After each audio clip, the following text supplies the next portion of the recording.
నాయుడుపేట పట్టణంలో ఆంధ్రప్రదేశ్ రాష్ట్ర వైద్య ఆరోగ్య శాఖ మంత్రి సత్యకుమార్ గారి జన్మదిన వేడుకలు ఘనంగా నిర్వహించారు. ఈ వేడుకల్లో స్థానిక ప్రజాప్రతినిధులు, పార్టీ నాయకులు, కార్యకర్తలు, అభిమానులు పెద్ద ఎత్తున పాల్గొని మంత్రి గారికి శుభాకాంక్షలు తెలియజేశారు. నాయుడుపేట మున్సిపల్ బొల్లకాయల విజయ్ కుమార్, కొప్పాల సుబ్రహ్మణ్యం, రంగినేని కిష్టయ్య, చెంచు కృష్ణయ్య, మధురెడ్డి తదితరులు ఈ వేడుకల్లో పాల్గొని మంత్రి గారికి జన్మదిన శుభాకాంక్షలు తెలియజేశారు. కేక్ కట్ చేసి మిఠాయిలు పంచుకున్నారు. వివిధ సంక్షేమ కార్యక్రమాలు నిర్వహించి పేదలకు అన్నదానం చేశారు.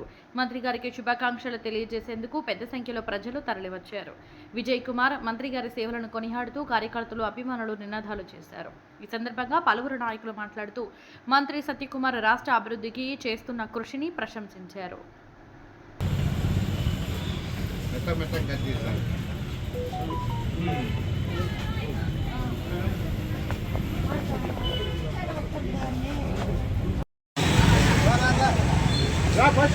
తీసుకోవాలంట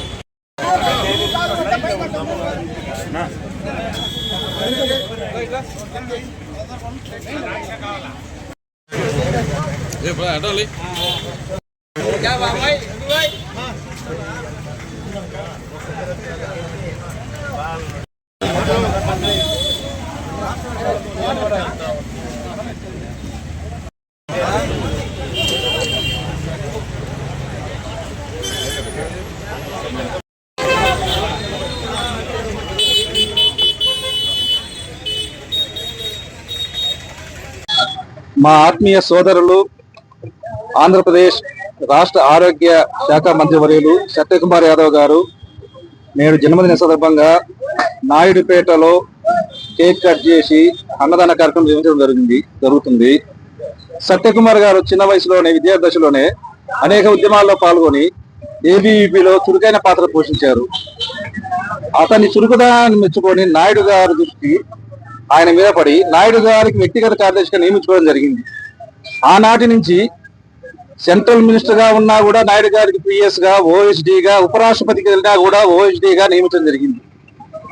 మోడీ గారు, అమిత్ షా గారి పిలుపు మేరకు సత్యకుమార్ గారు ఉపరాష్ట్రపతి ఓఎస్డీగా ఉన్న సత్యకుమార్ గారు రాజీనామా చేసి పార్టీలో రావడం జరిగింది. బీజేపీ జాతీయ కార్యదర్శిగా మొట్టమొదటిసారి ఎన్నుకోబడింది. ఇప్పటికి 3 సార్లు జాతీయ కార్యదర్శిగా నిలబడ్డారు. నెక్స్ట్ వైసీపీ గెలిచే ప్రధానమైన సీట్లలో ధర్మవరం ఒకటి, కేతిరెడ్డి, వెంకట్రామరెడ్డి. అలాంటి సీట్ని పార్టీ కేటాయిస్తే పోయి విజయం సాధించి అతను కేతిరెడ్డి కాదు కేటురెడ్డి నిరూపించి ఘన విజయం సాధించారు.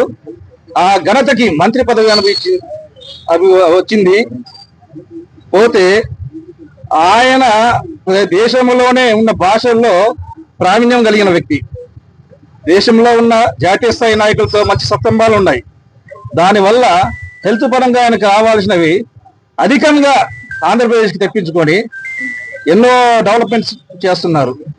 కాబట్టి అలాంటి డెవలప్మెంట్స్ ఇంకా జరుగుతూ ఆ దేవుడి దయ వల్ల ఉన్నత పదవులు అలంకరించాలని మనస్ఫూర్తిగా కోరుకుంటున్నాను.